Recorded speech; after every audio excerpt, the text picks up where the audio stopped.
Tarot was once reserved for the dark, the obscure, the bizarre, and black magic.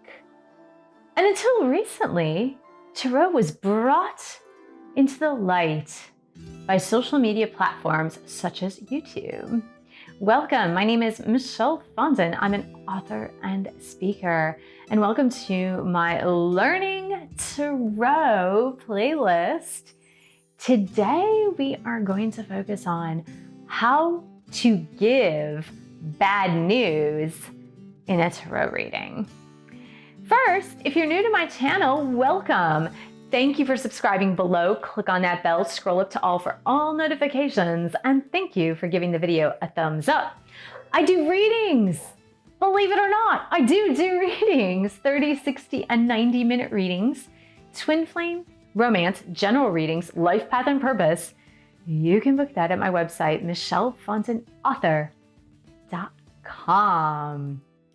It was very interesting because I had planned on doing this video and I just finished recording a timeless pick-a-pile reading in which I had to give bad news to some of those piles. And that was really uncomfortable just because I had planned on doing this video. So I'm like, oh my God, you're kidding me. Angels, you're giving me practice on how to do this. So it's never easy to give bad news, and I put that in quotes for a reason, while you're giving a tarot reading or even like receiving bad news for yourself in a tarot reading. So I just want to tell you that life is about opposites, right? So we live in this world of polar opposites. It's called duality. We live in the world of duality. We live in the world of opposites. And because we live in the world of duality, we have to take the good with the bad. We have to. It's like if you refuse to take the bad, then you're only experiencing half of life. And when we are giving a reading ethically, we have to tell our client like it is. However, you can spin it in a way that provides a learning experience for your client or even for yourself. Now, the way I have done this, now you will see me, if you have not yet viewed the pick-a-pile read that I posted the week that I posted this video, which was just 2 days prior to posting this video, you'll see how uncomfortable I am in a couple of those where I had to give some bad news. And in fact, I feel so bad giving bad news that I pick additional cards just to see if any good news is going to come up. But in reality, giving bad news to somebody for a reading and in a reading is more a way of giving them a heads up of what is to come if they don't pay attention. It's almost like a warning sign of, look, things might not look great. So I'm just going to give you, before I go into the cards, to just explain what I'm going to do is give you an example. Now, this did not have to do with tarot, but it had to do with an astrology reading.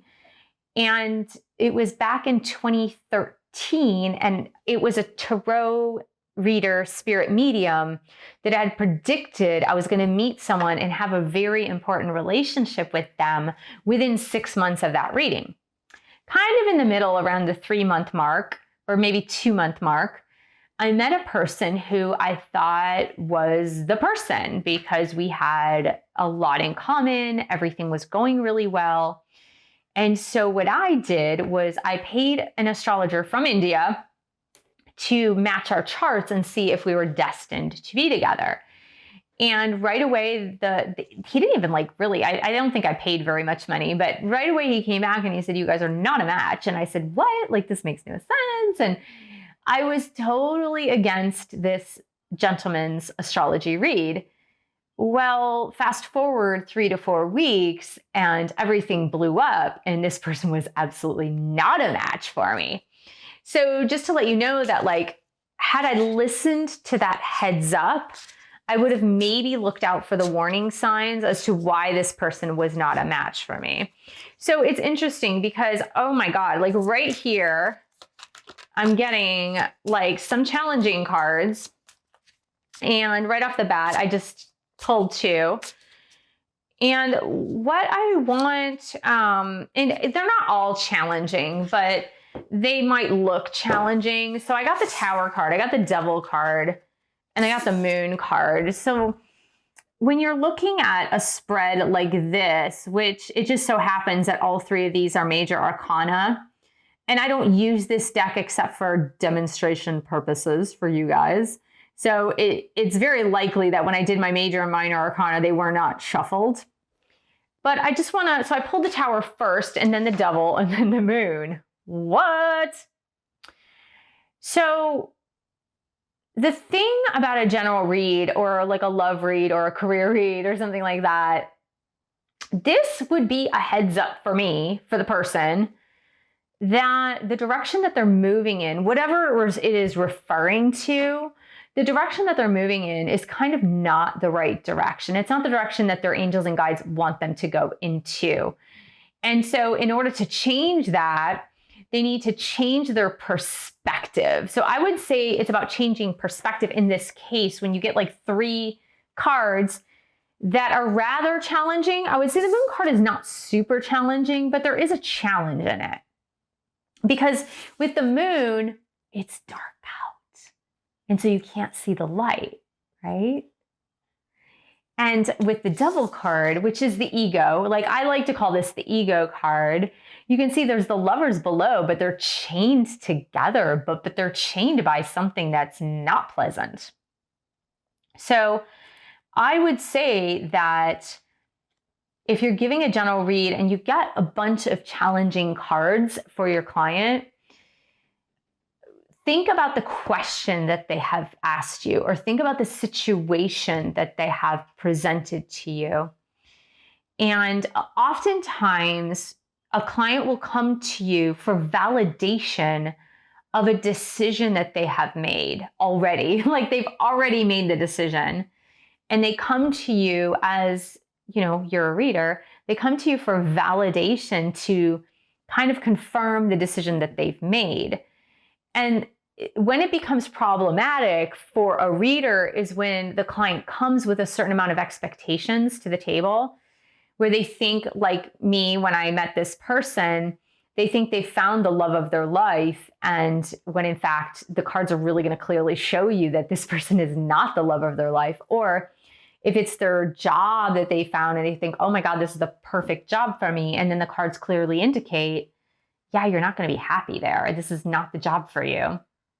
And so it lies in your ability to be able to communicate that to them. So with the Tower card, for example, I would just say, well, here's the issue. If you stay with your current situation, you're more than welcome to, right?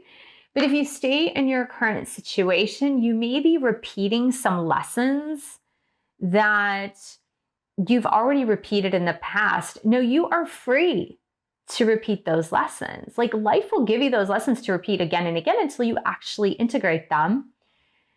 But it might be wiser to get the lesson from the past and to move on to a different path. Okay?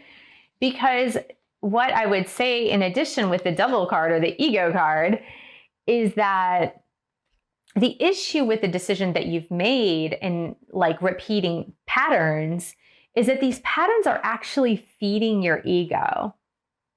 So while it may feel good in the moment, the patterns that you keep repeating are actually feeding your ego. And maybe you want to stop feeding your ego and move on to your higher spiritual self. But the Moon card is going to give you the opportunity to reflect. Look at your shadows and reflect and go, why do I keep repeating the same patterns? What are the reasons? Like, what are the reasons why I keep repeating the same patterns and why I'm not making different choices?